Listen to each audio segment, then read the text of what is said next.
සුමනේ සුමනේ සුමනේ සුමනේ හදිසියේ principal sir කතා කරා මම ඔෆිස් එකට ගිහින් එන්නම්. ඔයා විනාඩි 5කට ක්ලාස් එක බලා ගන්නවද? හරි ටීචර්.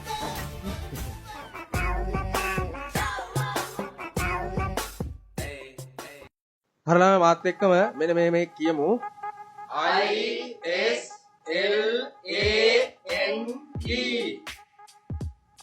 Island.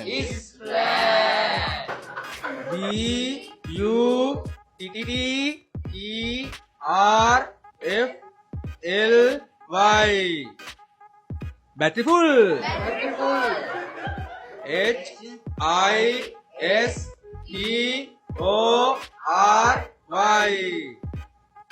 History. ඒක හරියනව දැන් නෙමෙයි මෙතන මාරු වුණා නම් හරි. එහෙනම් පුතාලා මම පොඩ්ඩකට එළියට ගිහින් එන්නම්.